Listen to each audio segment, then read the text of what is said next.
তো বন্ধুরা, এই যে দেখো, বিপদ না মহা বিপদের হাত থেকে বেঁচে গেলাম। এই যে দেখা যাচ্ছে একটা বাঁশ উপরে আটকানো আছে। তো এই বাঁশটার মধ্যে না একটা সাপ ঝুলেছিল। তো আমি যখন রাতে ঘুমাতে যাব তখন বাথরুমে গিয়েছিলাম, তো দেখি যে এই বাঁশটার মধ্যে এটা এরকমভাবে আছে। তো আমার তো দেখে একদম খুব কি ভয় লাগছে, আমি বলে বোঝাতে পারবো না। তা আমি আর কোনো আওয়াজ না করে পা দিয়ে ঘরে চলে আসলাম। তারপর এসে মামামের পাপাকে ডাকলাম যে দেখে যাও এটার কীভাবে আছে। তো ও আসলো, তো এসে দেখছে যে কোথাক, এটাকে আর কিছু করতে হবে না, এটা চলে যাবে। তো তারপর এটা কিছুক্ষণ এভাবে থেকে তারপর আস্তে আস্তে এই ওয়ালটা দিয়ে নেমে গেল। আমার এত ভয় লাগছিল, কি বলবো, আমি সারা রাত এটাকে ভাবছিলাম যে যদি আমার কোনো একটা বিপদ হয়ে যেত, যদি এটা আমার গায়ের উপর পড়ে যেত, তার জন্য আমি আর ঘুমাতেই পারছিলাম না। তো শুভ সকাল বন্ধুরা। তো দেখো, মৌসুমি সেন লাইভ ব্লগে আরেকটা নতুন ভিডিও নিয়ে আসলাম। তো কালকে রাতে তো ছোট্ট একটা ভিডিও করলাম সাপে। তো তারপর সেই ভিডিওটা শুরু করছিলাম আর কি। তো এখন সকালে উঠলাম, আর উঠে দেখি এই যে মুষলধারা বৃষ্টি হচ্ছে, প্রচণ্ড বৃষ্টি হয়েছে। তো বৃষ্টির জন্য ঘর থেকে বেরোতে মুশকিল হয়ে যাচ্ছে, এতটাই বৃষ্টি হচ্ছে। টানা 2-3 ঘন্টা হচ্ছে এই বৃষ্টিটা। তো কেয়ার করব। তো উঠলাম, উঠে ঘর ঝাড়ু দিয়ে এখন সোজা চলে আসলাম রান্নাঘরে। তো রান্নাঘরে এখন ভাবছি যে আর দেরি করব না, এখন রান্নাটা বসিয়ে দেব।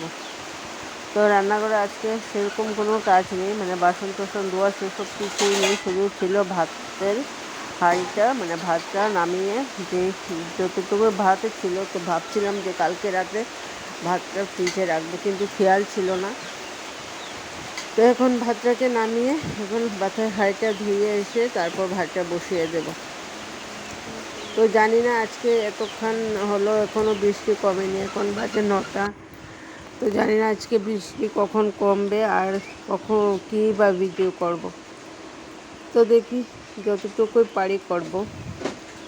তো এখন ভাতের হাঁড়িটা ধুয়ে তারপর জল নিয়ে আসলাম। তো এখন ভাত বসিয়ে দেবো। আর আজকে কালকের মাছের তরকারি ছিল আর কি রাতের,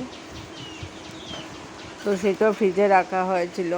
তো সেটা এনে এখন গরম করে নেব আর রান্না করব মিষ্টি কুমড়োর ডোগা, তারপর মুসুরি ডাল দিয়ে ভাবছি এটা করব, আর ডিমের ঝোল করব। তো চা খাবো না এখন, তো সেই জন্য একটু চিড়া নিয়ে নিলাম। তো চিড়াটা ধুয়ে একটু জিরাপি আছে, অল্প কয়েকটা আছে আর কি, তো এটা দিয়ে চিড়াটা খেয়ে নেব। যদি জিরাপি না থাকতো তাহলে চিনি দিয়ে খেতাম, কারণ চিনি দিয়ে খেতে খুবই ভালো লাগে। তো জিরাপি আছে যেহেতু, তো সেই জন্য আর নিলাম না। তো এখন এই যে মাছের তরকারিটা গরম করে নিচ্ছি। আর তো বললামই কী কী রান্না করব। এটা যখন নামিয়ে আনলাম ফ্রিজ থেকে একদম চাকা হয়েছিল, তো এদিকে ভাতও হয়ে গেল। তো এখন ডালের কথা বলেছিলাম, তো সেই ডালটা এখন বসিয়ে দেব।